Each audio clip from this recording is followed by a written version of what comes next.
सुप्रभात बालमित्रांनो.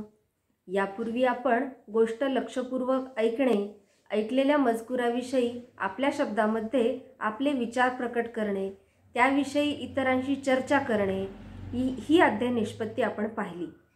आता आपण ज्या गोष्टी ऐकतो, कथा वाचतो किंवा कविता ऐकतो, वाचतो, तसंच आपण वर्तमानपत्र वाचतो किंवा इतर बाल साहित्य वाचतो. हे सर्व वाचत असताना त्यामध्ये आपण आपल्या विचारांची भर घालत असतो किंवा एखादी कथा ऐकताना, गोष्ट ऐकताना आपल्याला त्यातील प्रसंग ऐकून असं वाटतं की जणू काही तो प्रसंग आपल्या समोरच घडत आहे किंवा ती गोष्ट ऐकताना किंवा कविता ऐकताना आपण त्यात अगदी जर रममाण झालो तर आपल्याला असं वाटतं की सर्व गोष्टी आपल्या समोरच घडत आहेत. त्या कथेतील घटना आपल्या समोरच घडत आहे, डोळ्यांसमोर उभ्या राहतात. अशाच प्रकारची एक कथा मी आपल्याला ऐकवणार आहे.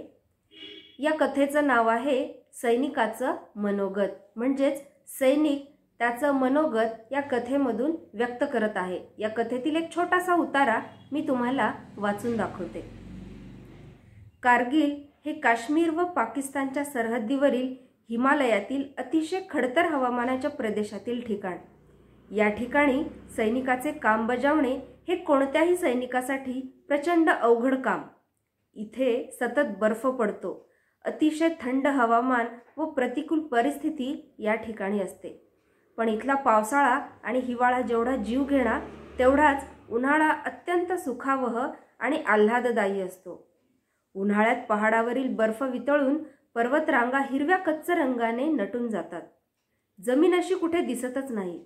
जणू वसुधेने हिरवागार शालू परिधान केला आहे. असा रमणीय निसर्ग आमचे मन उल्हासित करायचा. मार्च महिन्याचे दिवस होते. आमच्या बटालियनमध्ये 15 दिवसातून एकदा पोस्टमन यायचा. पोस्टमन आला की अक्षरशः झुंबड उडे. अगदी सगळी बटालियन त्याच्यावर तुटून पडे. आपल्याला आलेलं पत्र वाचताना पोलादी छातीच्या सैनिकाचं मन पाजरून कधी वाहू लागायचं हे समजायचंही नाही. एकमेकांच्या पाठीवर आधाराची थाप पडायची आणि गावाकडच्या आठवणींना उजाळा देत पुन्हा नव्या जोशात आम्ही सर्वजण कामावर खडे व्हायचो. ऐकलात मुलांनो उतारा? आता ही कथा ऐकताना किंवा हा उतारा ऐकताना हिमालयातील उंचच्या उंच पर्वतरांगा, त्यावर पडलेला बर्फ, हे सर्व ऐकताना जणू काही आपल्या समोरच या सर्वाचं चित्र आपल्या समोरच उभं राहतं.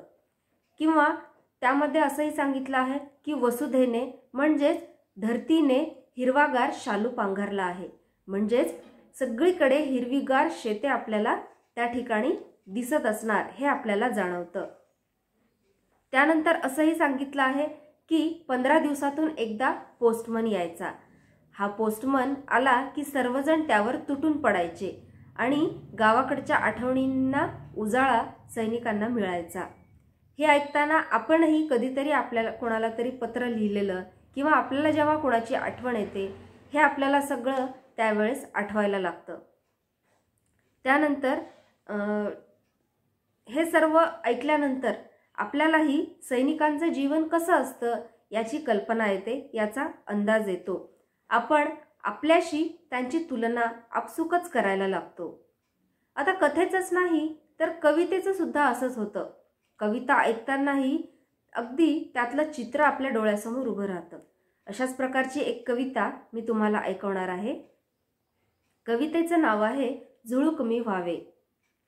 वाटते सानुली मंद झुळूक मी व्हावे, घेईल ओढ मन तिकडे स्वैर झुकावे.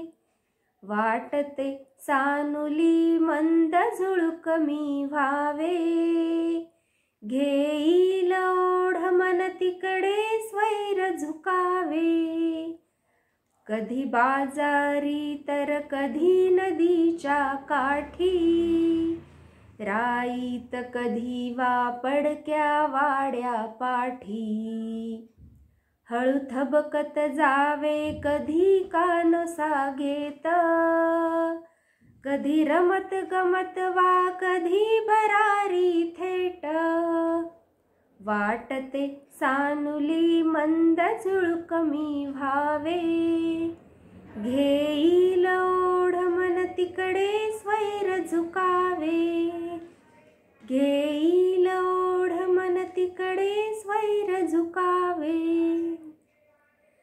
या कवितेमध्ये कवीला झुळूक म्हणजेच हवेचा झोत होऊन सगळीकडे फिरावंसं वाटतं, हो की नाही? हे आपण ह्या कवितेमधून ऐकलं। आता ही कविता ऐकत असताना, समजून घेत असताना त्यामधून आलेले नवीन शब्द, त्यांचा अर्थ आपण लावायला लागतो। तसंच कवीला जसं बाजारामध्ये किंवा इतर सर्वत्र ठिकाणी फिरावंसं वाटतं, तसंच आपल्यालाही वाटतं की आपणही अशी झुळूक होऊन सगळीकडे फिरावे, किंवा कवी ज्या ज्या ठिकाणी गेला नसेल त्या त्या सर्व ठिकाणी मी झुळूक होऊन जाईन असा विचार आपसुकच आपल्या मनामध्ये येत असतो। तर अशा प्रकारच्या कविता किंवा कथा ऐकताना ज्या गोष्टी आपल्या डोळ्यासमोर उभा राहतात, त्याच्याविषयी आपण जो काही विचार करतो, या सर्व गोष्टी आपोआपच घडत जातात।